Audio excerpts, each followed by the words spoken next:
नमस्कार, स्वागत है आपका बिहार समाचार में। बिहार की जनता को बड़ा सौगात दे दिया है। बिहार वालों के लिए बड़ी खुशखबरी है। एक तरफ जहां लाखों पदों पर सरकारी नौकरी के लिए नोटिफिकेशन निकाला गया है, तो वहीं बिहार के किसानों को, गरीबों को सरकार ने सौगात दे दी है। और साथ ही सबसे बड़ी खबर ये आ रही है कि बिहार में शराबबंदी कानून खत्म हो सकता है। लगातार नीतीश सरकार का विरोध होने लगा है। तो आज की बड़ी खबरों पर बात करने से पहले आपसे एक छोटी सी अनुरोध है, कृपया वीडियो को एक प्यारा सा लाइक अवश्य कर दीजिएगा। आपका लाइक करना ही हमारी मेहनत का फल होता है।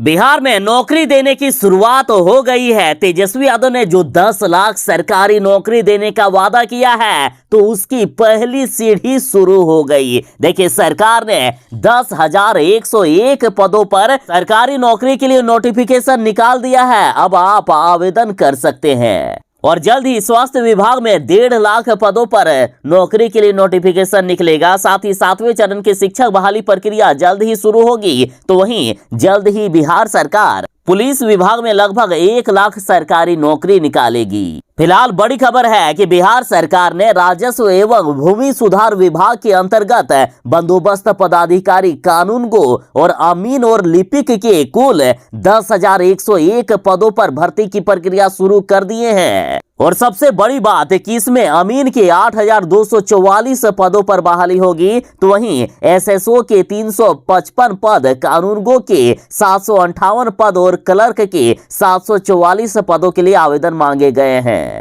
21 अक्टूबर 2022 से ही ऑनलाइन आवेदन लिया जा रहा है और लास्ट डेट 16 नवंबर 2022 तक रखा गया है। और जैसे कि तेजस्वी यादव ने वादा किया था कि सरकारी नौकरियों में फॉर्म भरने के लिए हम बिहार के युवाओं से 1 भी रुपया आवेदन शुल्क नहीं लेंगे, तो इसी तरह से ये बहाली प्रक्रिया बिल्कुल ही फ्री है। आपको आवेदन शुल्क नहीं लगेगा। एज लिमिट की बात करें तो कानूनगो और अमीन पोस्ट के लिए मिनिमम 18 साल मांगा गया है और अधिकतम 37 या 40 साल तक। तो वहीं अन्य पोस्ट के लिए मिनिमम आयु 21 साल मांगा गया है। क्वालिफिकेशन की बात करें तो देखिए, कोई यदि अमीन के पद के लिए अप्लाई करना चाहता है, तो यदि आप सिविल इंजीनियरिंग में डिप्लोमा किए हुए हैं तो अप्लाई कर सकते हैं। और यदि आप ग्रेजुएशन किए हुए हैं तो आप क्लर्क के पदों पर भी अप्लाई कर सकते हैं। तो वहीं कानूनगो के पद के लिए भी डिप्लोमा मांगा गया है सिविल इंजीनियरिंग में। तो वहीं एएसओ पर बीई या फिर बीटेक मांगा गया है सिविल इंजीनियरिंग में। अप्लाई करने के लिए ऑफिशियल वेबसाइट online.bih.nic.in पर जाएं या वीडियो के डिस्क्रिप्शन में दिए गए लिंक पर क्लिक करें। जब से पटना हाईकोर्ट ने नीतीश सरकार के शराबबंदी का विरोध कर दिया है, पटना हाईकोर्ट ने कहा कि शराबबंदी के कारण बिहार के युवा बर्बाद हो गए हैं, पूरा बिहार बर्बाद हो गया है। सबसे खराब यदि बिहार में कोई चीज है तो वो शराबबंदी है। साथ ही शराबबंदी को जल्द से जल्द खत्म करने की अब बातें होने लगी है। बीजेपी वाले तो हर पल शराबबंदी को लेकर नीतीश सरकार को टारगेट कर रही है। कहा जा रहा है कि नीतीश कुमार जी, बंद करो ये शराबबंदी जो गरीबों को परेशान पर परेशान करती है। देखिए, पटना हाईकोर्ट ने भी कह दिया है कि कहां से बिहार में शराबबंदी सफल होगी भाई, जब पुलिस और नेता खुद मिले हुए हैं शराब माफियाओं के साथ। पटना हाईकोर्ट ने कहा है कि आज शराबबंदी लागू करके नीतीश कुमार जी ने बिहार के युवाओं को बर्बाद कर दिया है। बिहार में शराबबंदी कानून के कारण सबसे ज्यादा 18 से 35 साल के लोग जेल गए हैं। बेहद चिंताजनक बात यह है कि इसमें किशोर यानी 18 साल से कम उम्र के लड़के भी फंस गए हैं। शराब तस्करों के मड़क जाल में जिन लोगों को सबसे ज्यादा शामिल किया जा रहा है, यानी जब बिहार के बच्चों को पढ़ना लिखना चाहिए, उस समय या तो शराब माफियाओं के जाल में फंस गए या फिर जेल में बंद हो गए। तो बताइए, बिहार का विकास कैसे होगा? आखिर बिहार कैसे या आगे बढ़ पाएगा? बिहार को युवा प्रदेश कहा जाता है। बिहार में युवाओं की संख्या सबसे ज्यादा है, लेकिन पटना हाईकोर्ट के अनुसार इसमें से ज्यादातर युवा तो जेल में बंद है या फिर शराब के मामले में फंस गए हैं। और शराबबंदी का सबसे खतरनाक बात यदि पटना हाईकोर्ट ने कुछ कहा है तो ये कहा है कि जब से बिहार में शराबबंदी लागू हुई है, तब से बिहार के युवा और बिहार के लोग अन्य जहरीली पदार्थों, अन्य नशीली पदार्थों जैसे ड्रग्स आदि का सेवन करने लगे हैं। और इसमें लड़कों और किशोरों की सबसे ज्यादा संख्या है। पटना हाईकोर्ट ने कहा कि यही शराबबंदी के कारण सरकारी तंत्र फेल है। बिहार में क्राइम का ग्राफ बढ़ गया है। बिहार में गरीब बर्बाद हो गए हैं, मजदूर बर्बाद हो गए हैं। बिहार में लोगों की कार्य क्षमता घट गई है और इतना ही नहीं, पर्यावरण को भी नुकसान पहुंचा कर रख दिया गया है बिहार सरकार के द्वारा। बिहार में एक तरफ जहां जहरीली शराब से लोग मर रहे हैं, तो दूसरी तरफ जिस तरह से जहरीली शराब एक जगह पर हजारों लीटर पकड़कर बिहार सरकार नष्ट करती है, तो इससे भूमि की उर्वरता क्षमता भी खराब हो जाती है। शराब में मिले हुए रासायनिक पदार्थ माइक्रो ऑर्गेनिज्म पर असर डालता है, जिससे भूमि की उपजाऊ क्षमता खराब होती ही है, साथ ही पेय जल पर भी असर पड़ता है। और जो निर्दोष लोग हैं, जो कभी शराब पीते भी नहीं है, उनको भी कैंसर या अन्य घातक बीमारियां हो सकती है। तो इतना खराब है ये शराबबंदी, और इस शराबबंदी को अब पूरी तरह से खत्म करने को लेकर पूरे बिहार से मांगे होने लगी है।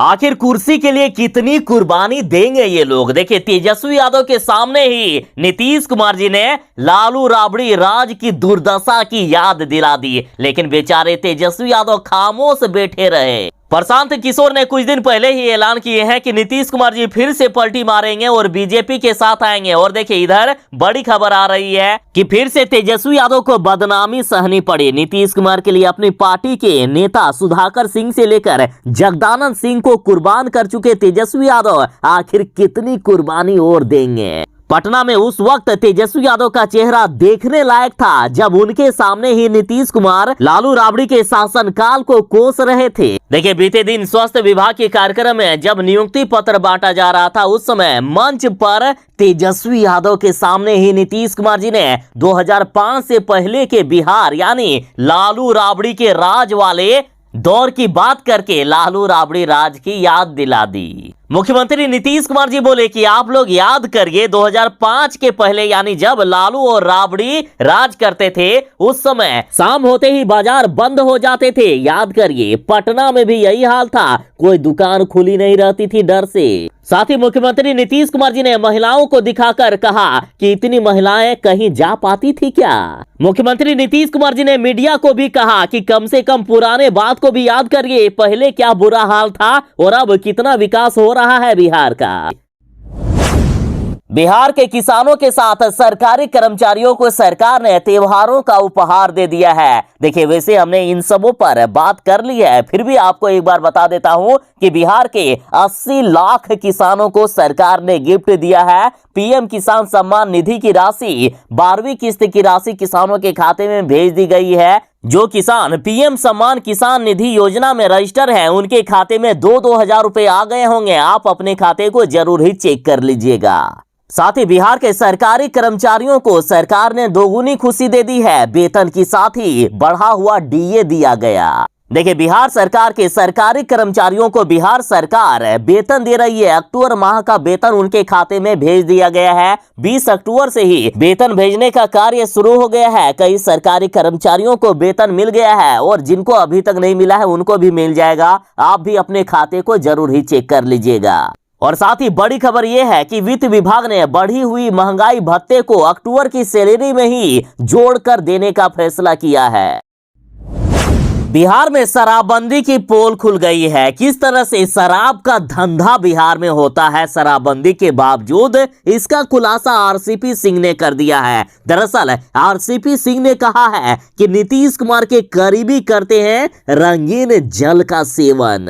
एक तरफ जहां पटना हाईकोर्ट ने भी कह दिया है कि बिहार में शराबबंदी पूरी तरह से फेल है, इस शराबबंदी का कोई काम नहीं है, तो वहीं अब आरसीपी सिंह ने भी कह दिया कि शराबबंदी से बिहार को काफी नुकसान हो रहा है। सरकार की गलत शराब की नीति के कारण ही आज बिहार के लोग इस तरह के दुष्परिणाम भोग रहे हैं और जहरीली शराब से लगातार मौतें हो रही है। आरसीपी सिंह ने कहा है कि शराबबंदी के समानांतर बिहार में जो व्यवस्था लागू है उससे ब्लैक मनी जनरेट हो रहा है, यानी सिर्फ नाम का शराबबंदी है। देखिए, बिहार में जो सरकार शराब बेचती ना, तो सरकार नहीं बेचकर शराब माफियाओं के द्वारा शराब बेचवाया जा रहा है और ब्लैक मनी जनरेट हो रहा है। आरसीपी सिंह ने कहा कि बिहार में 7 साल से शराबबंदी कानून लागू है, जिसके कारण प्रत्येक साल 15 से 20 हजार करोड़ का राजस्व का नुकसान हो रहा है। ये शराबबंदी ठीक से लागू हो गई होती तो चलिए मान लेते हैं कि सब कुछ ठीक है, लेकिन ऐसा बिहार में नहीं है। बिहार में शराबबंदी लागू करके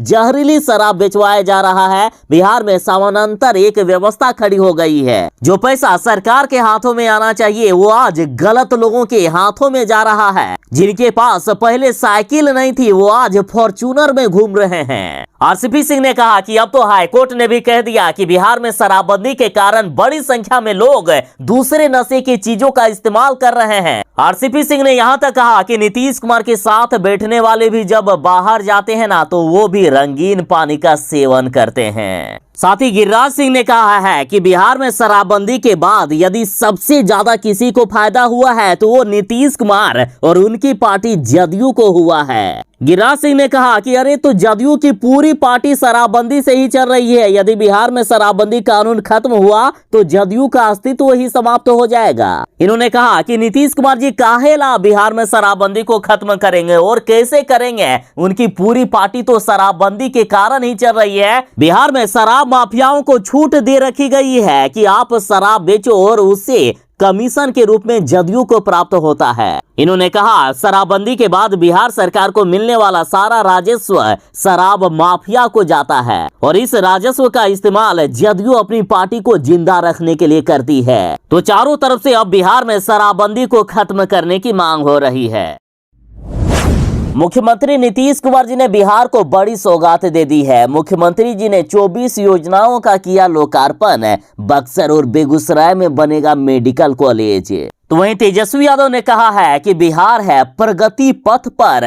आज 1030 करोड़ की लागत से बक्सर और बेगूसराय में मेडिकल कॉलेज एवं अस्पताल का शिलान्यास किया। तो वहीं टोटल 224 करोड़ 19 लाख की लागत से 24 योजनाओं का उद्घाटन किया। मुख्यमंत्री डिजिटल हेल्थ योजना का भी शुभारंभ हुआ है। 9469 चयनित स्वास्थ्य कर्मियों को नियुक्ति पत्र दिया गया। साथ ही तेजस्वी यादव ने कहा है कि एक ही दिन में एक ही विभाग में 9469 स्वास्थ्य कर्मियों को हमने नौकरी दिया है। आज बिहार ने इतिहास रच दिया। तो वहीं राष्ट्रीय जनता दल ने पीएम मोदी जी पर तंज कसते हुए कहा है कि कोई मंदिरों में घूमकर लोगों को गुमराह करता है तो कोई बेरोजगार युवाओं को नौकरी बांटता है। एक तरफ झूठ, भ्रम और जुमले और दूसरी तरफ प्राथमिकताएं, वादे और इरादे। तेजस्वी यादव ने केंद्र सरकार पर हमला करते हुए कहा है कि जुमलेबाजी से अब काम नहीं चलेगा, जनता को जवाब देना पड़ेगा, जनता सबका मालिक है। दरअसल बक्सर में मुख्यमंत्री नीतीश कुमार जी और उप मुख्यमंत्री तेजस्वी यादव ने स्वास्थ्य विभाग में चयनित 9469 स्वास्थ्य कर्मियों को नियुक्ति पत्र दिया और कार्यक्रम के दौरान तेजस्वी यादव ने कहा कि केंद्र सरकार सिर्फ और सिर्फ जुमलेबाजी करती है, प्रचार प्रसार करती है, काम तो उनको कुछ करना है नहीं, लेकिन जनता सब देख रही है, वो ही सबका मालिक है। तेजस्वी यादव ने कहा कि अब जुमलेबाजी से लेकिन काम नहीं चलेगा। अब जब बिहार में रोजगार और नौकरियां दी जा रही है तो केंद्र सरकार भी अब जागी है और उन्होंने भी अब नौकरी और रोजगार देने को लेकर शुरुआत कर दी है। बिहार का नियुक्ति मॉडल अब पूरा देश अपनाने लगा है। हम लोगों ने जो रोजगार और नौकरी देने का काम शुरू किया है उसे अब पीएम मोदी भी अपनाने लगे हैं और अब मोदी जी भी नियुक्ति पत्र बांटने वाले हैं। साथ ही तेजस्वी यादव ने कहा कि हमने जो जो वादा किया है उन सभी वादों को हम पूरा करेंगे। साथ ही तेजस्वी यादव ने फिर से ऐलान किए कि थोड़ा सा इंतजार करें, स्वास्थ्य विभाग में हम 1.5 लाख सरकारी नौकरी बहुत ही जल्द देने वाले हैं। बिहार सरकार को लगातार हाईकोर्ट से झटके पर झटके लग रहे हैं। कुछ दिन पहले ही बिहार में शराबबंदी पर हाईकोर्ट ने सवाल उठाया था और अब हाईकोर्ट ने फैसला दिया कि नगर निकाय ही करेंगे अपने कर्मचारियों की बहाली। देखिए, पटना हाईकोर्ट ने नीतीश सरकार को झटका देते हुए नीतीश सरकार द्वारा पारित किए गए बिहार नगर पालिका एक्ट संशोधन एक्ट 2021 को असंवैधानिक करार देते हुए उसे रद्द कर दिया है। बता दें कि नीतीश सरकार ने 2021 में बिहार नगर पालिका एक्ट लागू किया था। इसमें से 2007 के नगर पालिका एक्ट की धारा 36, 37, 38 और 41 में संशोधन किया गया था और इस संशोधन के जरिए राज्य सरकार ने बिहार के नगर निकायों में ग्रुप डी और ग्रुप सी की कर्मचारियों की नियुक्ति से लेकर उनके तबादले का काम अपने जिम्मे ले लिया था। लेकिन नीतीश सरकार के इस फैसले को असंवैधानिक हाईकोर्ट ने करार दे दिया है और अब फिर से नगर निकाय खुद ही अपने कर्मचारियों की नियुक्ति करेगा। तेजस्वी यादव और मुख्यमंत्री नीतीश कुमार जी ने स्वास्थ्य विभाग में 9,469 स्वास्थ्य कर्मियों को नियुक्ति पत्र बांटा, यानी 9,469 नौकरियां मिली है। तो तेजस्वी यादव ने कहा कि आज बिहार ने इतिहास रच दिया। साथ ही राष्ट्रीय जनता दल ने कहा कि दिवाली का तोहफा नौकरी से बढ़कर और क्या हो सकता है। तो वहीं राजद ने कहा कि कोई मंदिरों में घूम घूम कर लोगों को गुमराह कर रहा है तो कोई बेरोजगार युवाओं को नौकरियां बांटता है। साथ ही तेजस्वी यादव ने कहा कि खुशी तब मिलती है जब आप दिल से जो कहते हैं उसे पूरा करते हैं। लेकिन तेजस्वी यादव ने बिहार के युवाओं के साथ जो छल किया है उसे जानकर आप भी हैरान रह जाओगे। दरअसल जिन लगभग 10,000 लोगों को सरकारी नौकरी मिली है तो उनकी मजदूरी जो है ना यार, यूं कहिए कि उनकी सैलरी दिहाड़ी मजदूर से भी कम है। और तेजस्वी ने रोजगार के नाम पर कैसे छलावा किया, जरा ये देखिए। जिन लोगों को नियुक्ति पत्र दिया गया, दरअसल ये सारे कर्मचारी 3 महीने पहले ही एनडीए की सरकार के समय ही चयनित हो चुके थे। जिन 9,469 कर्मचारियों को नियुक्ति पत्र दिया गया उनका वेतन दिहाड़ी मजदूर या सरकारी चपरासी से भी कम है और ये सारे संविदा पर नियुक्त कर्मचारी हैं और इनकी नियुक्ति की प्रक्रिया 1.5 साल पहले ही शुरू हो गई थी, यानी जून 2021 में ही स्वास्थ्य विभाग ने बहाली की प्रक्रिया को लेकर नोटिफिकेशन निकाला था। और साथ ही 579 काउंसलर को नियुक्ति पत्र दिया गया जिनकी बहाली प्रक्रिया फरवरी 2020 में ही शुरू हो गई थी। और बाजार में आज एक दिहाड़ी मजदूर की दैनिक मजदूरी 500 रुपया है, यानी एक महीने में लगभग 15,000 ये कमाते हैं। लेकिन तेजस्वी यादव ने जिनको नियुक्ति पत्र दिया है इनको इससे भी कम वेतन मिलेगा। देखिए, स्वास्थ्य विभाग में सबसे ज्यादा 8,517 नर्सों की नियुक्ति हुई है और इन नर्सों को हर महीने 11,500 रुपए ही दिए जाएंगे, यानी एक दिन के हिसाब से मात्र 380 रुपए। तो बताइए अब चुनावी रणनीतिकार प्रशांत किशोर ने मुख्यमंत्री नीतीश कुमार जी को लेकर फिर से बड़ा खुलासा किया है। प्रशांत किशोर का कहना है कि मुख्यमंत्री नीतीश कुमार जी फिर पलटी मारेंगे। नीतीश कुमार बीजेपी नेताओं के संपर्क में है और बातें हो रही है लगातार। नीतीश कुमार जी फिर आरजेडी का साथ छोड़कर बीजेपी में आ जाएंगे। देखिए, प्रशांत किशोर ने कहा है कि बिहार के मुख्यमंत्री नीतीश कुमार जी भारतीय जनता पार्टी यानी भाजपा के संपर्क में हैं। अगर स्थिति की मांग हुई यानी सही समय आया तो फिर से नीतीश कुमार जी बीजेपी के साथ आ जाएंगे, फिर से नीतीश कुमार जी पलटी मार देंगे। और जिस तरह से नीतीश कुमार जी ने तेजस्वी यादव के सामने लालू और राबड़ी काल में किस तरह से जंगल राज था इसका जिक्र किया, तो इससे अब इस बात के भी संकेत मिलने लगे हैं कि जल्द ही नीतीश कुमार जी पलटी मार सकते हैं।